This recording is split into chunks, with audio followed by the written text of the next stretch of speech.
Morant with a running start. Elevates. Oh, my goodness. Tie game in overtime. Gasol will turn. His heat is gone. Memphis on top. 7-10 remaining.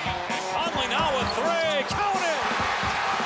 A 15-point lead for Memphis. And Blake Griffin gets into it on the floor with Randolph.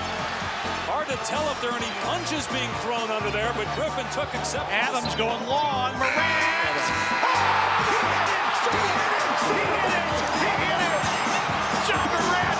Insanity. You gotta be kidding me. Welcome to Grits and Grinds, a Memphis Grizzlies podcast. My name is Keith Parrish. Speed kills. That is the mantra being repeated over and over at Grizzlies training camp. The Grizzlies are holding training camp in Nashville, Tennessee at Belmont University.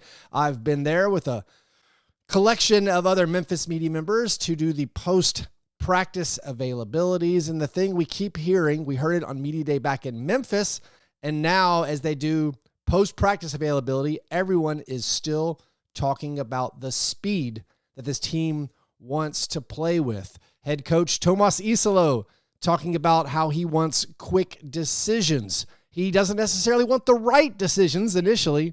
He says he just wants quick decisions, and eventually, hopefully, the players will learn and adapt to also have that quick decision be the right decision. So that seems to be the main story of training camp. Of course, there's the injury issues, there's the acclimation of the new players, and we've heard from a handful of those players. We'll get into all of that on today's episode. Before we get there, just a reminder, if you want to play fantasy basketball with me and other listeners, I'm doing my fantasy basketball signups right now over at patreon.com/fastbreakbreakfast. By the way, thanks to my newest supporters, Chandler and Jonathan James, for signing up. They get access to my listener Slack channel. They get a monthly bonus episode, and also can play fantasy basketball with me and other listeners. If you want to do that and support the creation of the show, do that at patreon.com/fastbreakbreakfast. All right.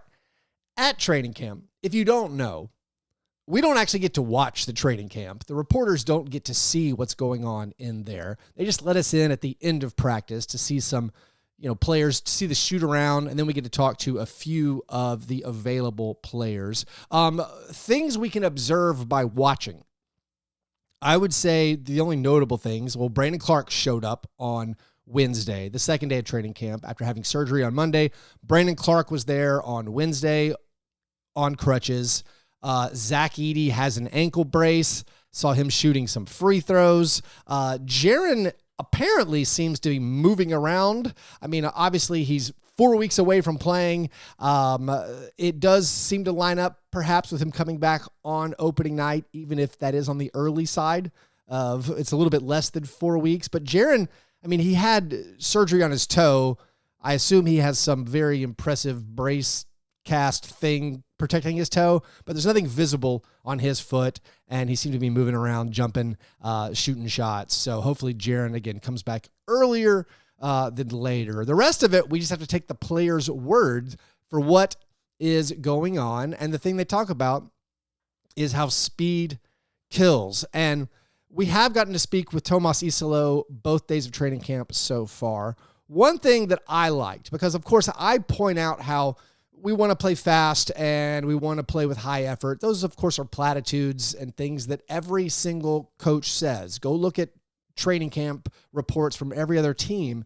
They're talking about playing super fast. But one thing I loved hearing from Tuomas is how he said that the key, in order to get different results, this is a quote. He said, in order to get different results from the other teams, you have to do things better or different than all the other 29 teams. I love this acknowledgement. Of course, every other team is trying to play fast, and he knows to beat them, you have to do what everyone else is doing better, or you have to do something different. This is similar to last year when he talked about, or when he was asked about playing time and how they keep the minutes low for their players. He's like, yeah, the idea is our players are going to go harder. They're going to have higher effort in fewer minutes, and that's going to be our benefit. However, he acknowledged If we're not getting the results, if our guys are not playing harder in their minutes, well, then we'll have to adjust, because then we're going to lose if we play our best players fewer minutes. So I appreciated Tuomas talking about how the fact that, yes, this is what we're trying to do, but of course we have to do it better than everyone else is doing it. Now, the thing I liked hearing from the veterans who are at training camp, who are new to the team. Like hearing Ja Morant and Santi Aldama talk about training camp and the speed. It's one thing, but like they don't know anything but Memphis Grizzlies training camps.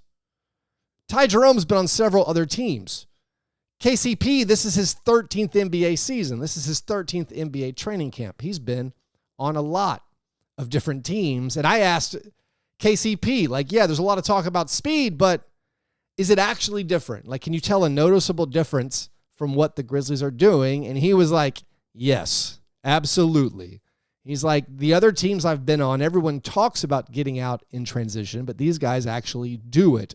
They're turning over possessions very, very quickly. Now, it is notable or worth remembering, the Grizzlies were first in the NBA in pace last season. So it's not like they're overhauling everything that Taylor Jenkins was doing. They might be overhauling like the offense that they ran last year at the start of the year.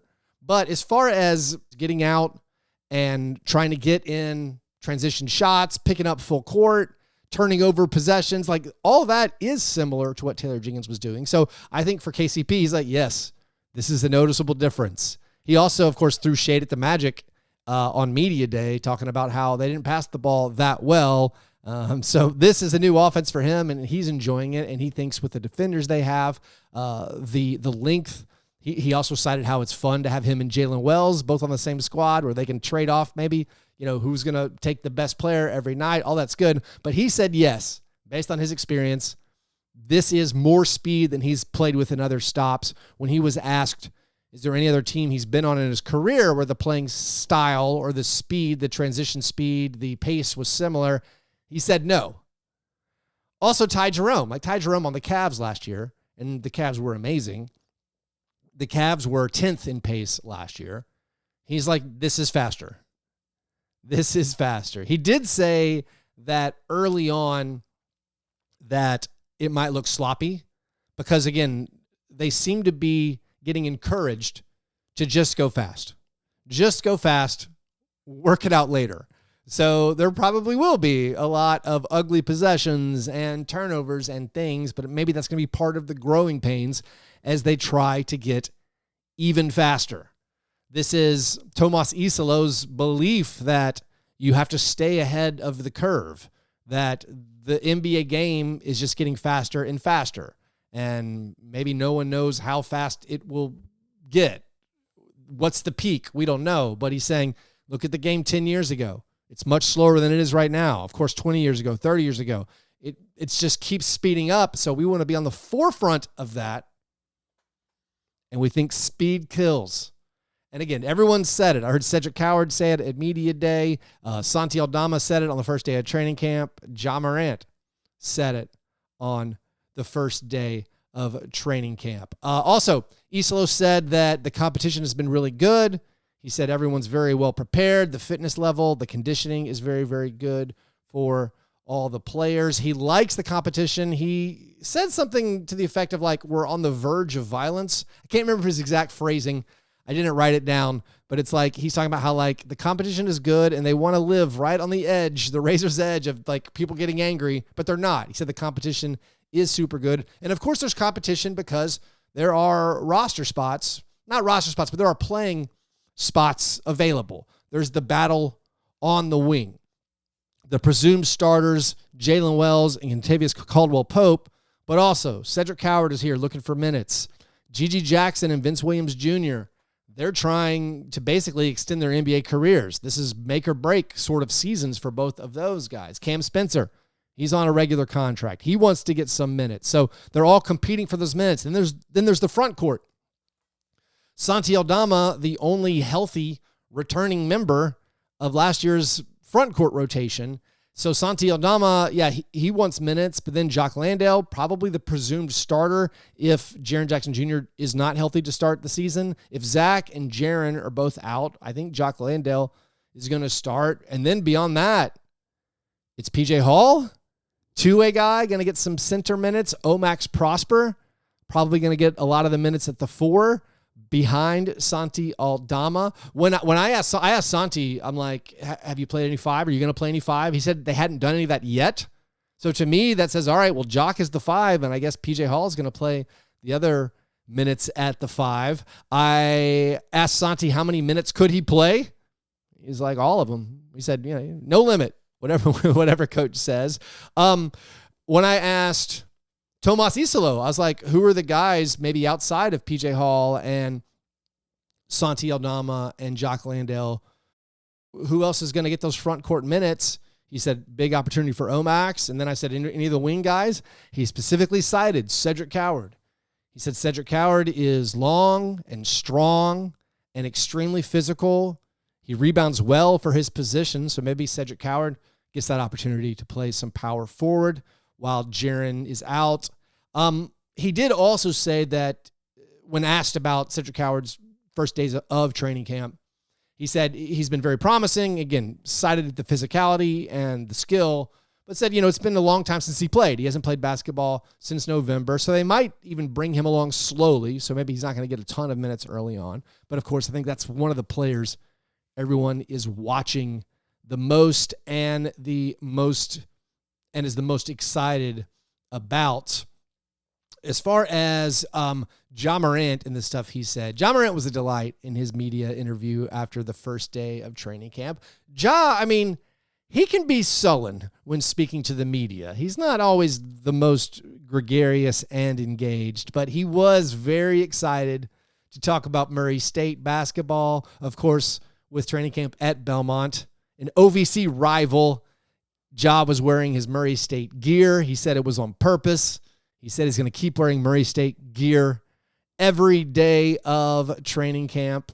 When asked about Nashville, what he thought of training camp being in Nashville, what he thought of the city, he did a great job with a diplomatic answer. He said he appreciated the teams that hosted the Grizzlies for their training camps, said it's a nice city, but then he added, but I like Memphis.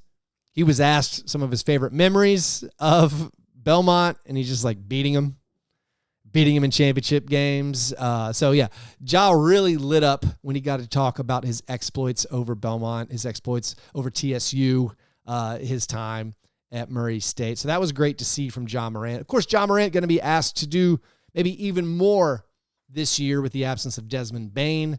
Ja is thrust in that leadership role, and of course the team is depending on Ja Morant to be available and to play at that all-NBA level to get the Grizzlies where they want to go. When asked about the absence of Desmond Bane, he said something interesting. He said how Des was very disrespected by the fan base while he was here. I thought that was notable and interesting. I hope he just means random people on Twitter. I didn't know what else he meant by it. But he's like, now that Des is gone, it's a big hole to fill because Des was a great shooter. And now he says that Des is gone. Everybody's just praising him. But it's a big hole to fill. And they're going to see, who can fill it. Of course, with the trades they made, or the trade they made, and then the offseason signings, you have Kentavious Caldwell-Pope to take those minutes. You have Ty Jerome coming in, trying to make a big impact. Ty Jerome was available to the media on Wednesday. He just talked about his skill, he feels like, is just being a winner. He thinks that he's known for his offense, but he is going to give you effort on defense. But he just does everything. He wants to do everything the right way. He feels like basketball, it's a sport where you just take what the defense gives you. He kept saying that over and over and over. At training camp, Iisalo has said, he's installing a system. He called it a skeleton, just like the simple maybe outline of what things he wants to happen, but then the players have to perform within that. And Ty Jerome was saying, yeah, we have our structure, but once the game starts, once the play starts, it's basketball. So you just have to do whatever the defense gives you, make the right plays, and of course the competition there at training camp Is everyone trying to make the right plays? As far as other notable things, I guess we can wrap up with some of the stuff that Coach Iisalo said when asked what he wanted to do in the city or if he had any plans in Nashville. He said there's a statue of a Finnish goalkeeper that he wants to go visit. That's Pekka Rinne, Nashville Predators goalie.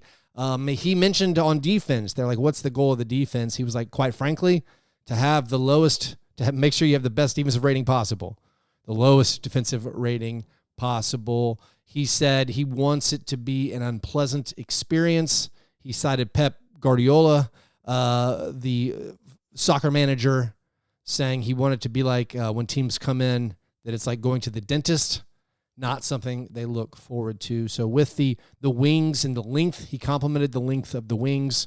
With that, they want to be able to make it unpleasant and have a very, very good defense. He also talked a little bit about just the challenge with rebounding, with not having Zach Edey, with not having Jaren Jackson Jr., that the problem with sizing up or sizing down, like asking someone like Cedric Coward or whoever it is, John Conchar, to play up at like a 3 or a 4 position, that then you just get smaller all the way down. Maybe that's probably why like they haven't done much with Santi Aldama at the 5, because it just, the cascading effect of that is having worse rebounders at every position possibly, and it becomes very hard to have a good defense when you're not clearing the defensive glass. He also spoke about the challenge of implementing guys maybe whose skill sets don't perfectly fit the speed kills ethos. Obviously, you think of Zach Edey. I mean, Zach Edey's not the most light of foot guy, but he said, Zach has so many pronounced strengths. His things he's good at, he's so good at. He makes such a big impact that they still want to implement stuff, but find out a way maybe to confuse defenses or confuse the other team's offenses, where they feel like maybe they're doing more things than they are, but actually make it simple for Zach, and where they have, again, the structure of defense that is very effective. And even if Zach isn't the fleetest of foot, he's still going to be very, very effective, and they will be able to play to his strengths so he can rebound and protect the rim and be a big screener and be a very positive winning force out there. And I think that's everything. There isn't much. I feel like there isn't much to say. I think it's funny when we cover training camp, like if someone texted me and was like, hey, what are your thoughts on training camp so far? And it's like, I don't have actual thoughts. We don't see it. We just see them shooting free throws and 3-pointers. Like we don't actually see them practicing. We just talk to a few people. We've heard from Jock, we've heard from Santi, we've heard from Jerome, and Kentavious, Caldwell-Pope. So I don't actually have opinions on training camp yet. I have interests. I want to know how Cedric Coward is doing. I want to know how Vince Williams Jr. and Gigi Jackson are doing. I want to know the health of the players. I want to know what that Scottie Pippen Jr., Javon Small, Jerome competition is like. I bet it's fierce, but I don't actually have opinions yet. I'll start forming my opinions after preseason games start. After we see maybe some of that sloppy play that Jerome was foreshadowing, we'll see how quick is quick, what it looks like, what the players actually are doing in the system, and then perhaps I'll have a stronger opinion about everything. But anyways, that's all for today. Thank you so much for listening. Thanks again to Chandler and Jonathan for signing up for my Patreon. If you want to join Patreon, you want to play fantasy basketball with me and other listeners, patreon.com/fastbreakbreakfast. All right. You guys have a great Thursday. I'll talk to you soon. Go Grizz.